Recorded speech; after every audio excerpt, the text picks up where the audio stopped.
रामकृष्ण हरी माऊली। आम्ही आज सर्व तीर्थ टाकीत या ठिकाणी आलेलो आहे। या ठिकाणी श्री गिधराज जटायू रावणाशी लढता लढता या ठिकाणी पडलेले होते आणि प्रभू रामचंद्र फिरत असताना त्यांना भेटलीत आणि शेवटी त्यांना मोक्ष प्राप्त करून दिला। हे ते ठिकाण आहे।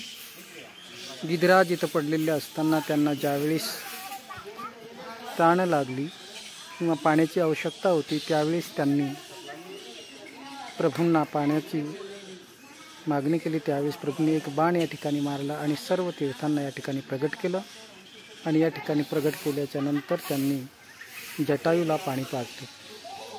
हे सुंदर असं रमणीय ठिकाण आहे।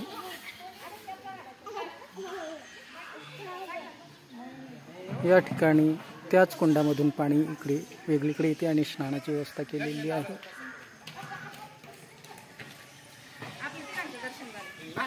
या ठिकाणी प्रयागराज तीर्थ आहे।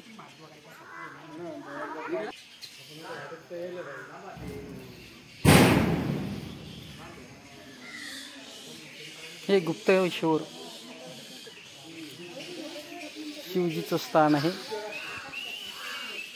या ठिकाणी असं म्हणतात की आतमध्ये छोटंसं एक शिवलिंग आहे, ज्याचे आंतरिक इच्छा पूर्ण व्हायची आहे त्याच्याच हातामध्ये ते येतं, नाहीतर तसं येत नाही अशी इथली आख्यायिका आहे।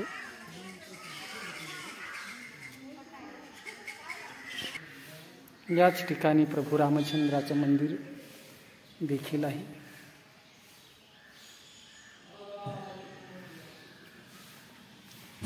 खूप पुरातन हे ठिकाण असून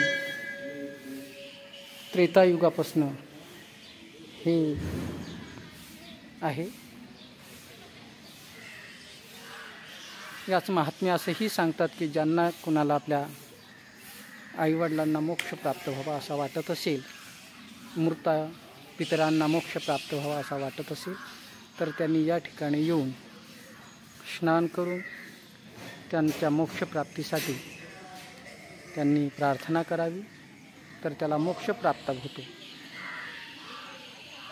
सुंदर असे हे ठिकाण आहे।